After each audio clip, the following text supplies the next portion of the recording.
आज बंगाल के दौरे पर यूपी सीएम योगी आदित्यनाथ एक दिन में करेंगे 3 जनसभाएं। बहरामपुर, बिहरपुर और आसनसोल में भरेंगे हुंका। 5 मई को अयोध्या में प्रधानमंत्री मोदी का रोड शो। बीजेपी प्रत्याशी लल्लू सिंह के समर्थन में रोड शो की चर्चा। चुनाव कोर कमेटी ने तैयारियों में शुरू किया मंथन। 2 मई को गृह मंत्री अमित शाह का सीतापुर में रैलियां। अल्पसंख्यक बाहुल्य लहरपुर विधानसभा क्षेत्र में रैली को लेकर तैयारियां तेज। बीजेपी कार्यालय में बीजेपी प्रदेश अध्यक्ष भूपेंद्र सिंह चौधरी की बैठक। विपक्ष को घेरने के साथ चुनाव के लिए बनी रणनीति। कहा, बीजेपी बड़े अंतर के चुनाव जीतने जा रही है। अमेठी और रायबरेली पर अंतिम फैसला लेंगे मल्लिकार्जुन खड़गे। दिल्ली पर टिकी सबकी निगाहें। राहुल, प्रियंका समेत रॉबर्ट वाड्रा भी रेस में शामिल। बाबा रामदेव को बड़ा झटका। आई ड्रॉप से लेकर मधु ग्रेट तक पतंजलि की 14 दवाओं का लाइसेंस सस्पेंड। आप देख रहे हैं के न्यूज, खबरों का सारथी। खबर उत्तर प्रदेश के साथ में सूरी चौहान। और इसी बीच बड़ी खबर लखनऊ से सामने आ रही है। राजभवन के पास पुलिस वाहन में ये आग लगी। पुलिस की गाड़ी में अचानक आग लगने से हड़कंप। नंबर 14 के सामने कैदी वैन में ये आग लगी है। भीषण आग। गाड़ी से उतरकर पुलिस वालों ने हालांकि जान भी बचाई। लखनऊ का है, वहां से जो है सेशन कोर्ट जो है लेके जा रहे थे, तो ये अचानक जो है इसमें धुआं उठने लगा गाड़ी में, केबिन में। तो हमने साइड में लगाया, साइड में लगा के पूरे मुलजिम सुरक्षित किए, उतार के। इसके बाद जो है फायर सर्विस आई। फायर सर्विस गाड़ी जो है बुताई होता है। मामला शांत है, किसी कोई क्षति नहीं भई, ना हमारे फोर्स को और ना हमारे मुलजिमों को। 9 कैदी थे जी। पुलिस फोर्स जो है 9 आदमी पुलिस फोर्स के थे जी। हम अलग रहे थे, हमारा है। अब वजह तो ये तो टेक्निकल चीज है, इसमें वजह हम क्या बता सकते। ये धुआं उठा, हमने गाड़ी रोका, बैटरी कनेक्शन काटा, लेकिन फिर भी जो आग पकड़ गई, मान लो सब मैटी वटी रहती तो तुरंत पकड़ गई, और कोई बात नहीं थी, और सब लोग सुरक्षित हैं। तस्वीरें, आप 2 तस्वीरें देख पा रहे हैं। हालांकि ये कहा जा सकता है कि जैसे ही धुआं उठता देखा, प्रशासनिक अमले ने 9 कैदी इसमें सवार थे। जैसे ही हमको सूचना मिली फायर स्टेशन हजरगंज पर, तुरंत एक वाहन लेकर के रवाना हो घटनास्थल के लिए, और एक वाहन अपना यहाँ से विधानसभा जो लगी रहती है हमेशा, उसको लेकर यहाँ पर आए। देखिए तो एक पुलिस के वाहन में आग लगी हुई थी, उसको तुरंत बुझाया हम लोगों ने। और फिर पता चला कि इसमें 9 महिलाएं जो महिला कैदी हैं वो बैठी, तो उनको सख्त उतार लिया गया। तो पहले ही आग पूर्ण रूप से बुझा लिया गया है। कोई उसमें जनहानि नहीं है। सब सुरक्षित महिला कैदियों को सुरक्षित उतार लिया गया, तो कोई ऐसी बात नहीं है। तो आपको बता दें, फिलहाल इस घटनाक्रम में प्रशासनिक अमले की जो तत्परता है वो वाकई काबिले तारीफ है, और इसी वजह से फिलहाल कोई जनहानि नहीं हुई है। इसी खबर पर संवाददाता शिवा शर्मा जुड़े हुए हैं। शिवा, क्या वजह रही आग लगने की?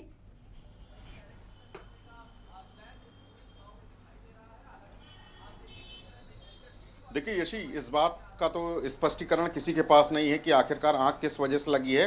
लेकिन जिस महिला वैन कैदी में आग लगी थी, जो कैदियों को ले जा रही थी लखनऊ के गोसाईगंज स्थित जेल से जिला न्यायालय के लिए, वहां पर 9 महिला कैदियों की पेशी होनी थी। और इसी भवन जो राजभवन का गेट नंबर 14 है, वहां पर उस गाड़ी में अचानक एकाएक आग लग गई। ये जरूर बताया गया ड्राइवर की तरफ से, जो कैदी वैन का जो चालक था, कि पहले धुआं उसको उठता दिखाई दिया, उसके बाद उसमें एकाएक आग लग गई। लेकिन जो राजभवन की सुरक्षा में जो लोग तैनात थे, वहाँ जो सुरक्षा कर्मी थे, पीएससी के लोग थे, जो गेट पर तैनात लोग थे, उनकी तत्परता से वहाँ पर जो उस वैन के अंदर कैदी लोग थे, जो महिला थी, जो उसमें पुलिस कर्मी थे, उन सभी को बाहर निकाला। क्योंकि आग इतनी तेज से फैलती गई कि उसने एकाएक विकराल रूप ले लिया। और उस जो वैन में जो कैदी थे उनकी संख्या 9 थी, और जो पुलिसकर्मी थे उनकी संख्या 14 थी। यानी कि कुल मिलाकर के उस कैदी वैन में 23 लोग थे, और सभी सुरक्षित है।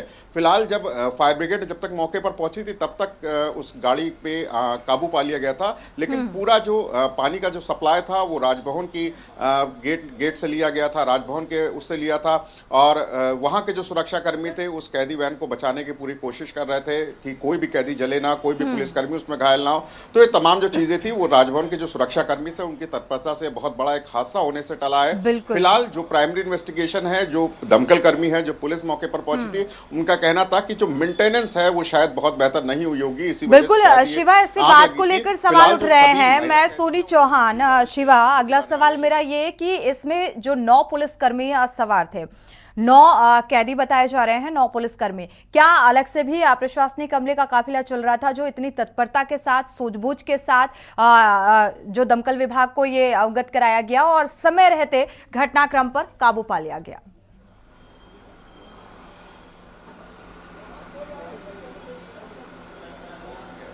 देखिए, इस कैदी वैन के साथ फिलहाल कोई और नहीं था, जिसमें 9 महिला कैदी थी और उस पर 14 पुलिसकर्मी थे, जिसमें 2 पुरुष पुलिसकर्मी थे और बाकी सारी महिला पुलिसकर्मी थे। तो कुल 23 लोगों की ये टीम थी जो लखनऊ के जिला जेल से, यानी कि गोसाईगंज में जो जेल है वहां से सीधे न्यायालय परिसर जा रही थी और अर्जुनगंज होते हुए, कैंट इलाके होते हुए वो कांग्रेस पार्टी कार्यालय के पास में जो राजभवन है, राजभवन के गेट नंबर 14 के पास जैसे पहुंची थी तब वहां पर आग लगी।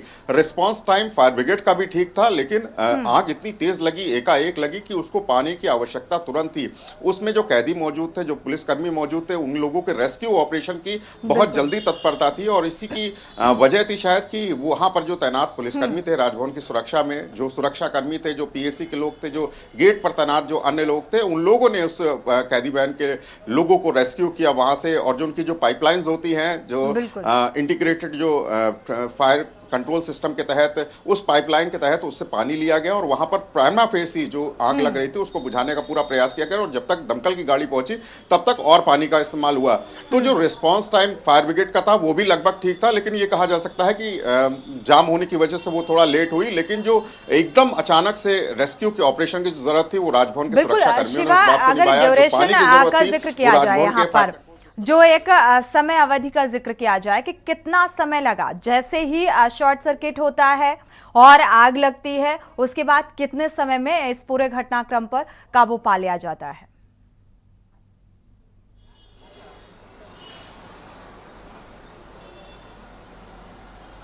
देखिए, ये तो अभी फिलहाल जांच का वजह है सोनी, क्योंकि इस बात को नहीं बताया गया फिलहाल कि आग कितने बजे लगी। लेकिन हाँ ये है कि जैसे धुआं निकला, जैसे ही लोग कुछ तक जब तक समझ पाते हैं कि शायद उसको ड्राइवर ये समझ रहा था कि उसको ठीक किया जा सकता है, लेकिन जैसे जैसे खोला गया वो धुआं आग में तब्दील हो गया। जब स्पार्क हुआ तो वहां पर बहुत बड़ा एक आग का गोला हुआ। लेकिन ये सूझबूझ वाकई काबिले तारीफ रही कि इतनी तत्परता के साथ तुरंत इस घटनाक्रम पर काबू पा लिया गया और गनीमत रही कि किसी भी तरीके की कोई जान का नुकसान नहीं हुआ। शुक्रिया इस तमाम जानकारी को साझा करने के लिए। तो फिलहाल इस पूरे घटनाक्रम पर आग जिस तरीके से, हालांकि मेंटेनेंस को लेकर सवाल जरूर उठ रहे हैं। सीधे पश्चिम बंगाल का रुख कर लेते हैं, बहराम का, जहां पर सीएम योगी आदित्यनाथ चुनावी जनसभा को संबोधित कर रहे हैं। सुनिए जरा। जैसे आप मुझे बताओ, 15वीं सदी बंगाल ने, महान कवि ने बांग्ला रामायण लिखी थी। राम यहां के रग रग में रसे बसे। राम के बगैर भारतीय जीवन पद्धति में कोई कार्य नहीं हो सकता। हम जीते हैं, उड़ते हैं, राम का नाम लेते हैं, सोते हैं, राम का नाम लेते हैं। और बहनों और भाइयों, कोई भी हमारे यहां मांगलिक कार्यक्रम होता है तो अखंड रामायण का पाठ करते हैं और अंतिम यात्रा निकलती है तो राम नाम सत्य है कह करके निकलती है। बहनों और भाइयों, मैं पूछना चाहता हूं, जैसे यहां पे राम की पूजा होती है, ऐसे ही उत्तर प्रदेश में मां दुर्गा की पूजा होती है बड़े बड़े अनुष्ठान के साथ। जैसे बंगाल में होती है वैसे मां दुर्गा का अनुष्ठान, बंगाल से ही गए हुए कलाकार वहां मूर्ति बनाते हैं, वहां पे अनुष्ठान होते हैं, बड़े बड़े आयोजन होते हैं, बड़े बड़े पंडाल लगते हैं, भव्य आयोजन होते हैं। लेकिन न तो रामनवमी के अवसर पर और न ही नवरात्रि के अवसर पर ही उत्तर प्रदेश में कोई दंगा नहीं होता। आखिर बंगाल में रामनवमी के अवसर पर और बैसाखी के अवसर पर दंगे क्यों हुए, मैं बंगाल की सरकार से पूछना चाहता हूं। मैं यही पूछना चाहता हूं। और इन दंगाइयों के खिलाफ यहां की सरकार ने कार्रवाई क्यों नहीं की? इन दंगाइयों के खिलाफ कार्रवाई क्यों नहीं की? बहनों और भाइयों, अगर ये दंगाई उत्तर प्रदेश में इस प्रकार से अत्याचार करते, अब तक मैं इनको लटका करके, उल्टा लटका करके ठीक कर देता। और वह हाल इनके कर देते कि इनकी 7 पीढ़ियां भूल जाती कि दंगा कैसे होता है। 7 पीढ़ियां भूल जाती। और यही कहने के लिए मैं आया हूं, आपसे कहने के लिए, अबे अगर आज हमें सोनार बांग्ला चाहिए तो मोदी जी के नेतृत्व में भारतीय जनता पार्टी की सरकार को लाइए, भारतीय जनता पार्टी के कमल छाप को जिता करके भेजिए। बहनों और भाइयों, आपको भारतीय जनता पार्टी आश्वासन देती है सुरक्षा की, आपको भारतीय जनता पार्टी आश्वासन देती है आपकी समृद्धि की, आपको भारतीय जनता पार्टी आश्वासन देती है बिना भेदभाव के सबका साथ और सबके विकास के भाव के साथ बंगाल को फिर से सोनार बांग्ला बनाने के संकल्प को आगे बढ़ाने का आश्वासन देने के लिए भारतीय जनता पार्टी आपके पास आई है। और इसीलिए भारतीय जनता पार्टी पूरे देश के अंदर एक आवाज, एक स्वर गूंज रहा है। पूरे देश के अंदर भारत अब तक जो चुनाव हुए हैं, उस चुनाव में अब तक 191 लोकसभा सीटों पर चुनाव हो चुके हैं। और 191 सीटों पर चुनाव में बहनों और भाइयों, अब तक का देश का जो रुझान है, उस रुझान को देख करके और देश के अंदर का जो स्वर है, उस स्वर को देख करके मैं कह सकता हूं पूरे देश के अंदर जब 4 जून को परिणाम आएंगे तो पूरे देश के अंदर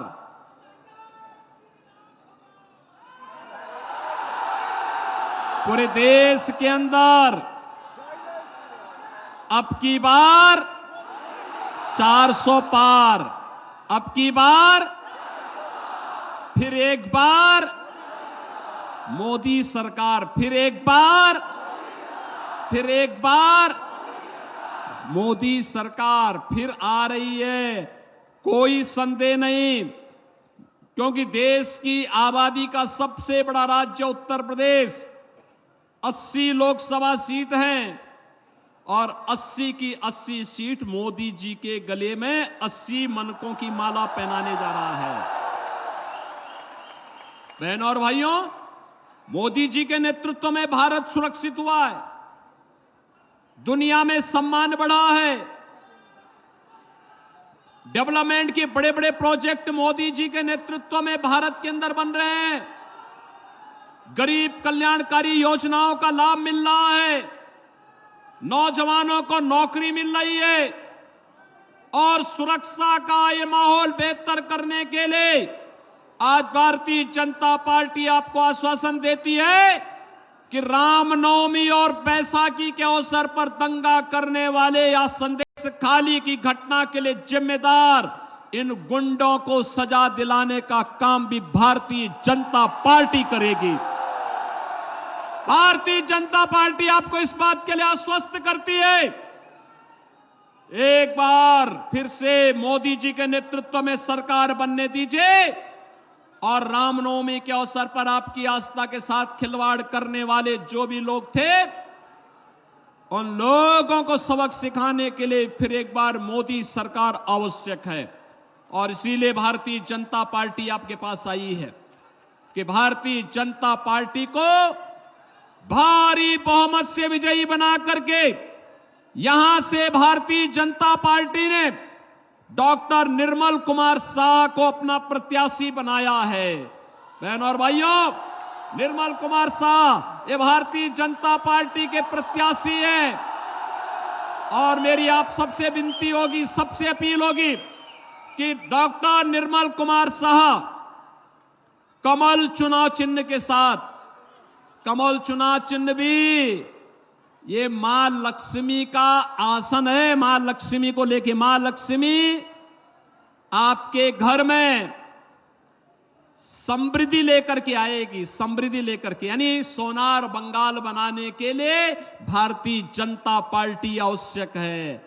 और बंगाल की गौरव गाथा को आगे बढ़ाने के लिए, बंगाल की गौरव गाथा को आगे बढ़ाने के लिए, क्योंकि बंगाल के साथ तो हमारा संबंध वही है कि हमारे तो संस्थापक अध्यक्ष डॉक्टर श्यामा प्रसाद मुखर्जी इसी बंगाल की माटी के सपूत थे। और डॉक्टर श्यामा प्रसाद मुखर्जी के सपने को साकार करने के लिए यहां से डॉक्टर निर्मल कुमार शाह को भारी बहुमत से विजयी बनाना है। विजयी बनाएंगे, विजयी बनाएंगे। बंगाल को दंगों से मुक्त करेंगे, कर्फ्यू से मुक्त करेंगे। भारत की सुरक्षा और समृद्धि को मोदी जी के हाथों में और सुदृढ़ करेंगे। भारत आत्मनिर्भर बनेगा तो आपके चेहरे पर खुशहाली आएगी। भारत विकसित भारत बनेगा, उसका लाभ हर भारतवासी को मिलेगा, 140 करोड़ भारतवासियों को मिलेगा। और इसलिए आत्मनिर्भर भारत और विकसित भारत के लिए मोदी जी फिर से आवश्यक हैं। और प्रधानमंत्री मोदी जी के नेतृत्व में हमें सोनार बांग्ला बनाने के लिए डॉक्टर निर्मल कुमार शाह बहरामपुर लोकसभा सीट पर भारतीय जनता पार्टी के प्रत्याशी आपके बीच में हैं। इन्हें भारी बहुमत से विजयी बनाने की अपील करने के लिए ही मैं लखनऊ से यहां आया हूं। बहनों और भाइयों, आपने देखा होगा जब भाजपा आती है, जो काम कांग्रेस और तृणमूल कांग्रेस नहीं कर सकती वह काम भाजपा करती है। मैंने तो अभी आपको बताया ना कि ये दंगाई जितने हैं और संदेश खाली के जो अपराधी हैं, इनको तो ऊपर लटकाएंगे ही लटकाएंगे। लेकिन साथ साथ मैं आपको ये बता सकता हूं कि बहनों और भाइयों, आपको ये भी ध्यान रखना होगा, 500 वर्षों के बाद कोई कहता था कि अयोध्या में राम मंदिर बनेगा। आज तो अयोध्या में राम मंदिर का निर्माण हो गया ना। 500 वर्षों के बाद अयोध्या में रामलला ने होली भी खेली है और रामलला ने रामनवमी के दिन अपना पवित्र जन्मोत्सव भी बड़े धूमधाम के साथ मनाया है, बड़े धूमधाम के साथ मनाया है। आपने भी देखा होगा ना यहाँ के टेलीविजन में। बहनों और भाइयों, अगर 500 वर्षों के बाद मोदी जी के प्रयास से अयोध्या में ये सब संभव हो सकता है, तो बंगाल भी सोनार बांग्ला बनाने की तैयारी के साथ कमल चुनाव चिन्ह के साथ जुड़ करके आगे बढ़ जाएं। बहरामपुर में डॉक्टर निर्मल शाह को आप भारी बहुमत से विजयी बना करके भेजेंगे, सभी लोग भेजेंगे।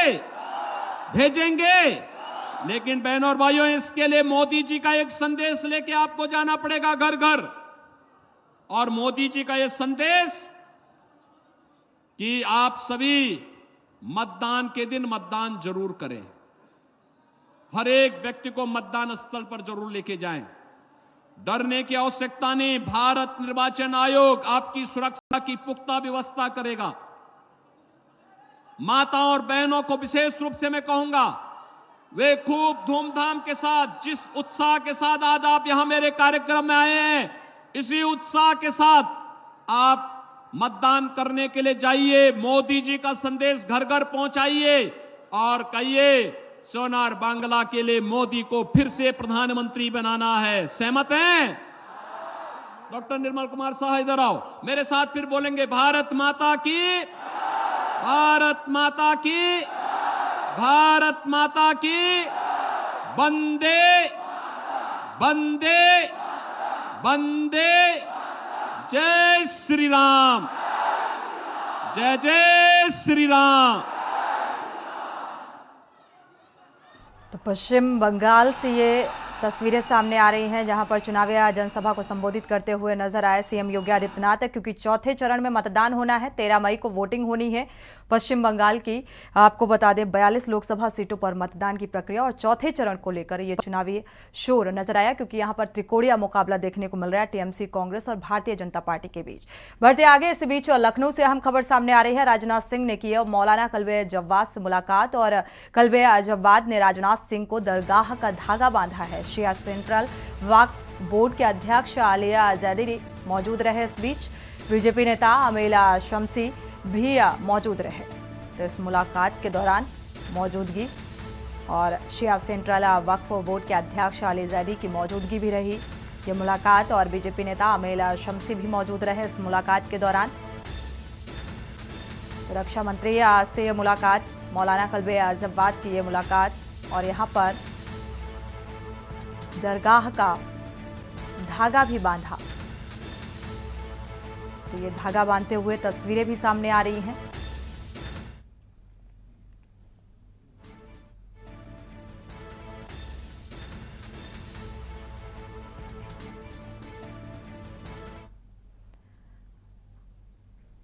अगली खबर राजधानी लखनऊ से सामने आ रही है। पूर्व सांसद पीएल पुनिया ने प्रेस कॉन्फ्रेंस की है। सुशील पासी और मनोज यादव भी इस बीच मौजूद रहे। आपको बता दें कि पूर्व सांसद पीएल पुनिया जो बीजेपी सरकार में हमलावर हुए, यानी कि आरोप और निशाना साधते हुए नजर आए। आरक्षण विरोधी हैं पुनिया। इस बात का जिक्र किया गया। 400 पार का नारा देश से संविधान मिटाने का नारा है। सरकार ने अभी तक जातीय जनगणना नहीं कराई गई और हमारी सरकार आते ही सबकी भागीदारी तय हो जाएगी। साथ ही मनरेगा में मजदूरी प्रतिदिन की जाएगी तो उसका 400 रुपए भुगतान किया जाएगा। हालांकि इस बात को घोषणा पत्र में भी शुमार किया गया है।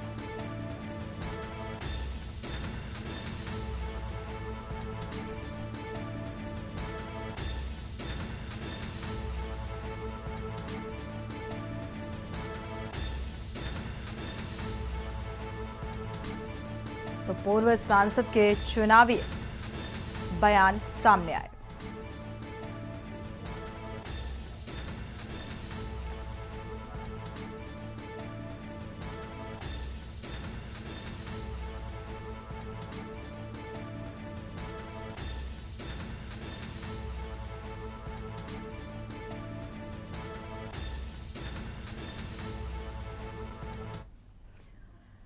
बढ़ते आगे, इसी बीच लखनऊ से खबर सामने आ रही है। पेड़ कटवाने पर वन विभाग की कार्रवाई सामने आई। आर कन्या स्कूल की प्रिंसिपल समेत 2 पर एफआईआर दर्ज की गई। बिना अनुमति पेड़ कटवाने पर यह कार्रवाई की गई है। एफआईआर दर्ज की गई है। स्कूल प्रिंसिपल और कर्मचारी पर यह एफआईआर दर्ज की गई। वन रक्षक विनय कुमार ने एफआईआर दर्ज कराई। महानगर के न्यू हैदराबाद में आर कन्या स्कूल है, जहां पर महानगर में वृक्ष संरक्षण अधिनियम के तहत ये मामला दर्ज किया गया।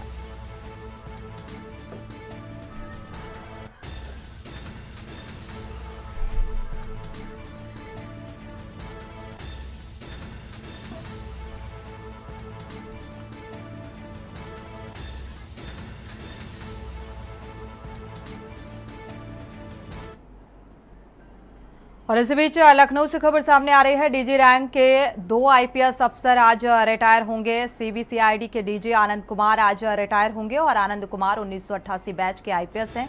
साइबर क्राइम के डीजी सुभाष चंद्रा आज रिटायर होंगे। सुभाष चंद्रा 1990 बैच के आईपीएस हैं। आज दोनों ही अधिकारियों का विदाई समारोह होगा।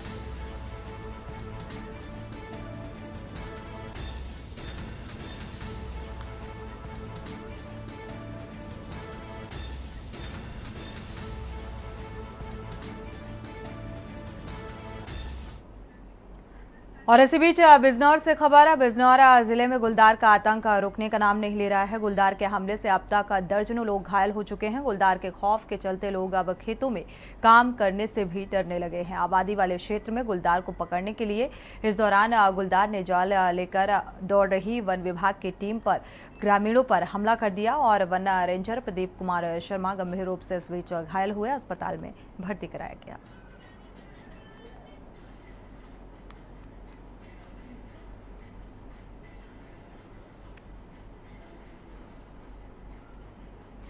गाजीपुर का रुख करते हैं, जहां इलाज में लापरवाही बरती गई और ये मामला सामने आ रहा है। पूरा मामला गाजीपुर महिला अस्पताल का है, जहां पीड़िता परिजनों का आरोप है कि ऑपरेशन के बाद डॉक्टर्स की लापरवाही के चलते प्रसूता की मौत हो गई।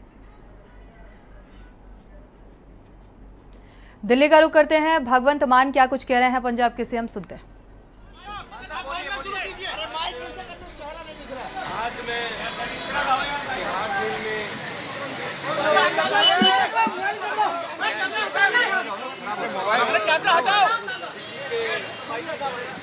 लोकप्रिय मुख्यमंत्री श्री अरविंद केजरीवाल जी को मिल के आया हूँ।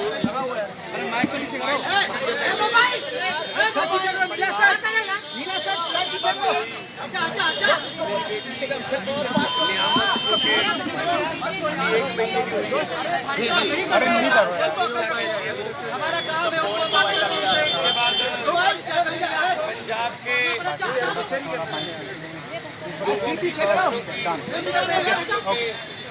मंडियों में आ रही है, उन्होंने पूछा कि पैदावार कैसी है, मोबाइल इसको बोलेंगे चाकू क्या जो किसानों का जो डायरेक्ट जो ऑफर है पैसे की CCL की फसल का पैसा, उसमें कोई बाधा तो नहीं है या कोई चुनाव आचार संहिता की वजह से पंजाब में कोई ऐसी सहूलत को रोक ली हो। मैंने कहा जी बिल्कुल नहीं है, निरंतर सुविधाएं चल रही है।